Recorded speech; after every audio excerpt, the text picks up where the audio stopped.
This video was filmed on Gubbi Gubbi country, and we pay respect to elders past, present and emerging, as well as any Aboriginal or Torres Strait Islander people who may be watching this recording. Hello and thank you for your interest in Gympie Regional Council's Digital Grant Skills Initiative. My name is Olivia Everett and I'm an independent grant writer and project coordinator based right here in the beautiful Gympie region.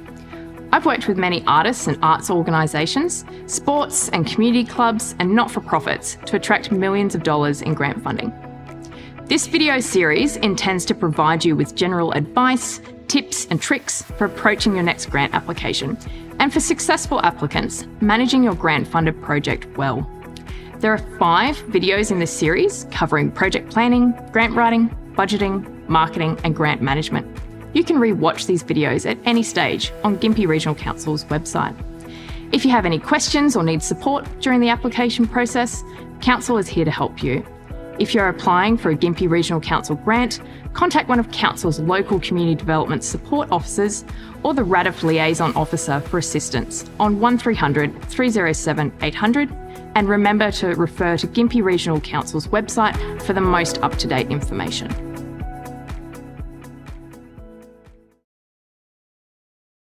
If you're delivering an event or project that involves the community, you'll want to tell people about it. This video is designed to provide general guidance and tips about marketing your project locally. Whether you need to promote an event, workshops or activities to attract attendees, or you have a good news story to share about your upcoming facilities upgrade, this video is about why, how, when and where to let people know about your project. In this video, we will cover different types of marketing materials to consider for your project, where and when to promote your project, what information to include in marketing materials, and Council's requirements for communicating about and marketing your grant-funded project. I encourage you to watch the other 4 videos in this Digital Grant Skills series for further guidance on project planning, writing your grant application, and managing a successful grant. Let's get started. If you're in the planning stages of your project or writing your grant application and grant budget, you can think about building marketing and promotion into your planning process. This will include allowing time for promotional activities in your project timeline and including design or marketing costs in your grant budget. For example, if you plan to undertake a 6-week social media campaign to promote your festival to the community, how much time do you need to allow for that? If you're thinking this is a trick question, then you're right. You'll need to allow 6 weeks in your timeline for the public campaign, but you'll also need to allow time to develop the social media content, such as promotional images. If you need approval for the use of logos and acknowledgements in your content, you will need to allow additional time for that process too. We talk about seeking Council's approval for the use of their logo in much more detail in the grants management video in this series. In summary, if you receive Gympie Regional Council grant funding for your project, you will need to acknowledge this funding on any marketing or promotional materials. This includes using Council's logo, and it will take up to 10 business days for Council to approve this before you distribute social media images, flyers, posters, or any other materials publicly. So, your 6-week social media campaign is now 7.5 weeks in your timeline. But don't forget, you'll also need to allow time to create the content, including any promotional images or social media tiles. Whether you're doing this yourself or engaging a business to create this for you, build time into your timeline to develop and finalize these materials. It's good practice to allow some buffer. In other words, contingency time, in case there are unexpected delays. You can see in this example that a 6-week public social media campaign actually requires much more time than 6 weeks to plan and implement. Make sure you build this into your project planning and grant timeline if applicable to you.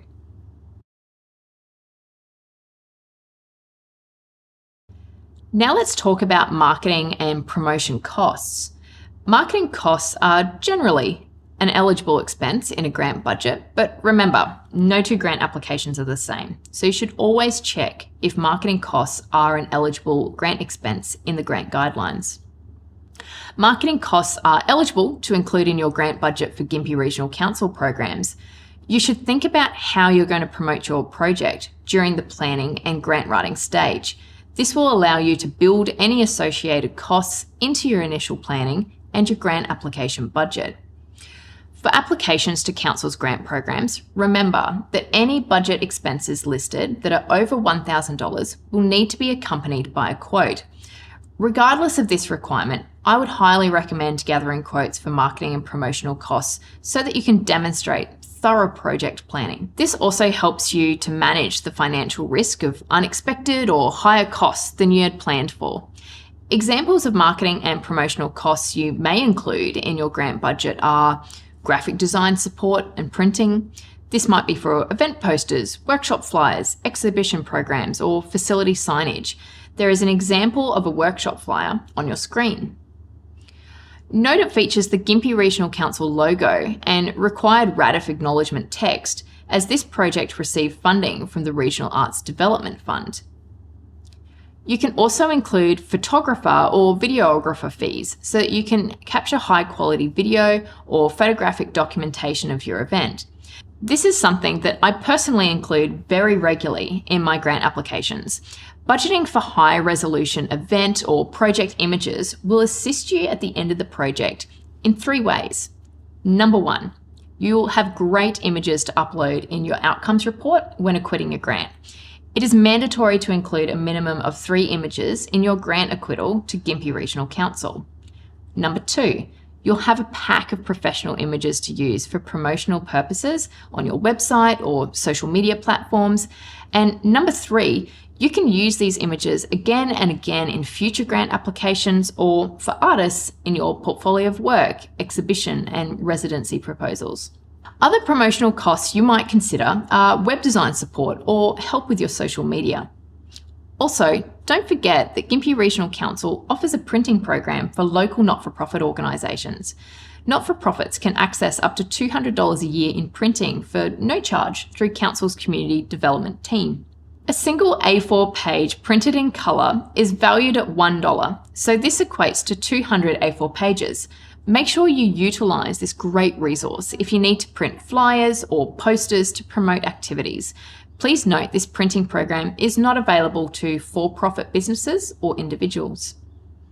If you're including marketing and promotional costs in your grant budget, you should also think about utilising a local supplier or business. We have many talented photographers and marketing and design professionals right here in the Gympie region, and you can demonstrate that the grant money will positively benefit other local businesses. This could give your grant application an edge, particularly if the grant round is very competitive. If your project has set event dates, start at your event date and work backwards. It's unrealistic to tell people about a workshop you're running the week before the workshop date. This doesn't allow enough time for potential participants to check their availability and register to attend. They likely already have plans. There is a risk that you will have low engagement or even no attendees. This is why planning your marketing and promotional activities in detail in your project timeline is so important, especially if you need logo approval from council or any other partners or sponsors as part of the process. You might also need to think about your marketing in stages.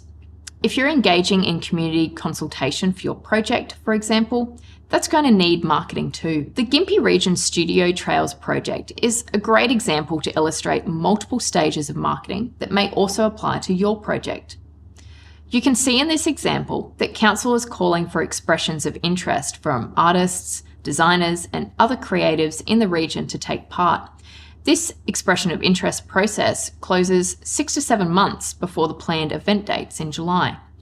This is just one stage of the marketing process, and you can see it has a very specific and defined target market. Next, Gympie Regional Council will stage another marketing campaign to tell prospective audience members and attendees about the Gympie Region Studio Trail dates in July. This is to encourage public participation, including activities such as the official launch event, Studio Trail workshops and opening times, and bus options.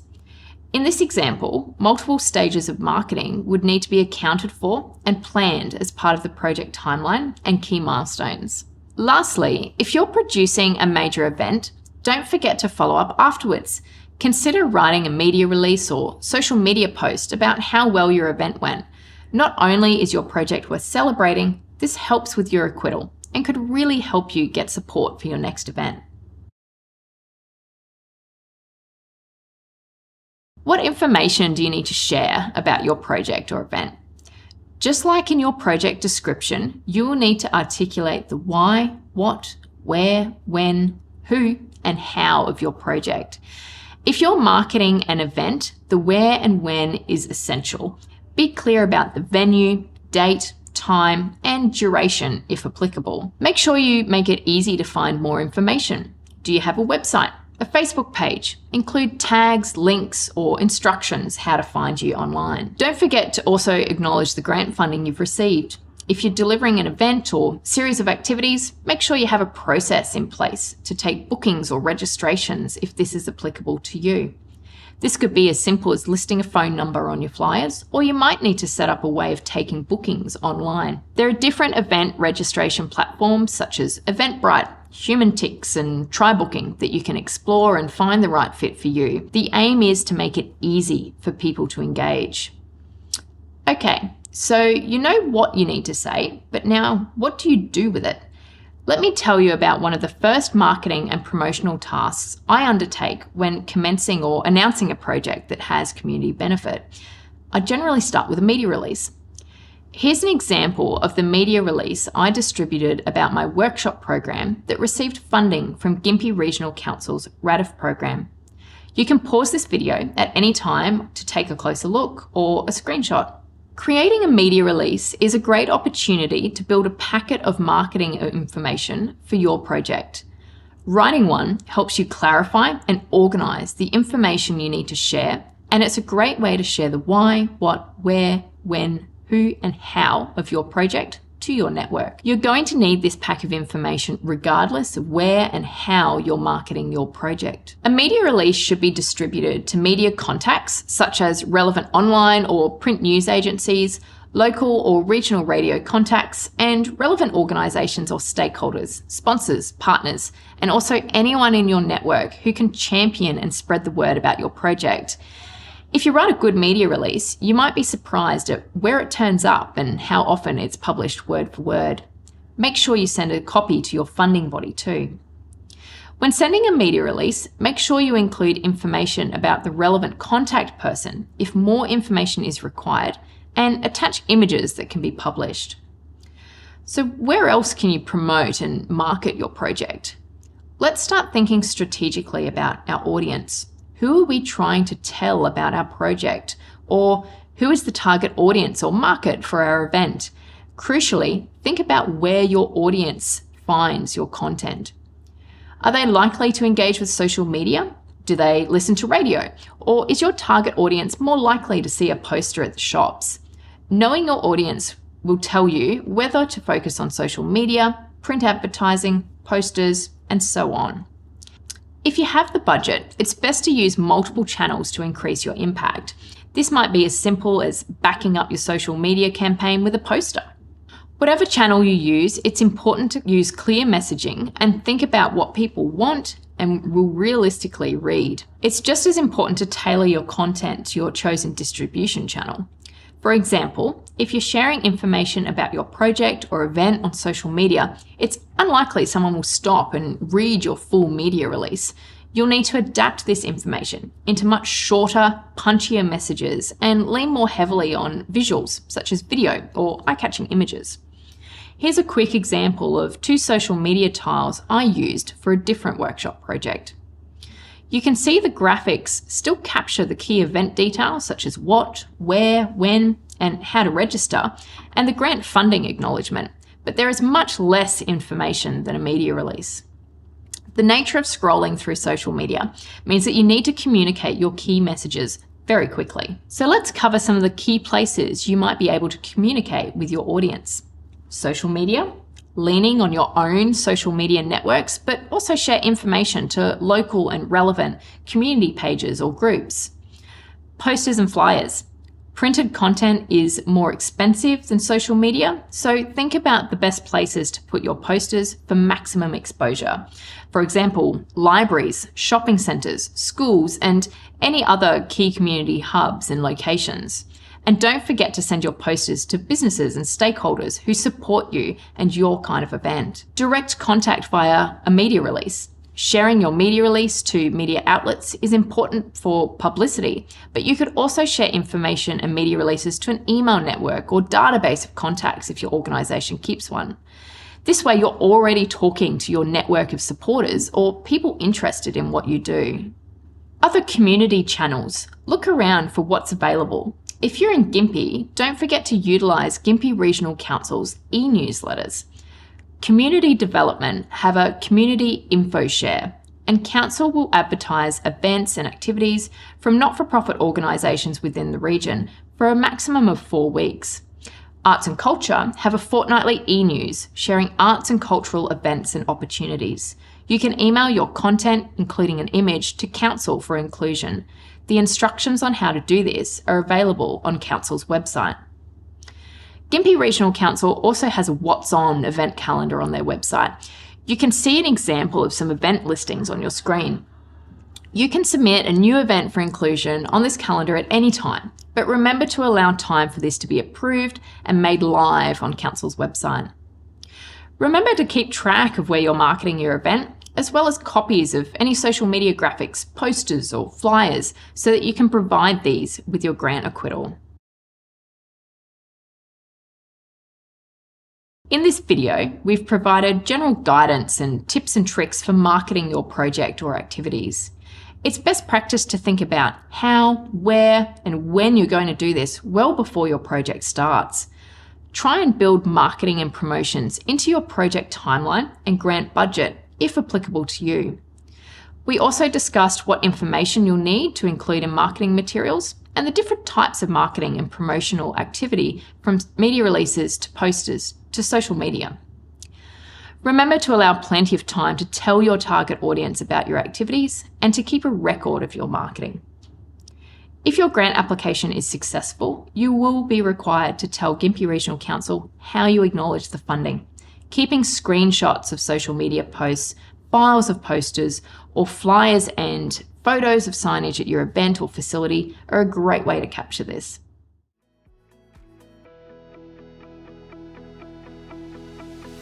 If you found this video useful, I'd encourage you to share this resource with a friend, committee member, or another local community group or club. There are 4 more videos in this series of resources to support you during your next grant application. You can find these on Gympie Regional Council's website. We hope that these videos are useful to you wherever you are. However, please note that information in this video reflects the Gympie Regional Council 2024 to 2025 guidelines. Please ensure you check the relevant website and the current guidelines before submitting your application. Thank you for joining us.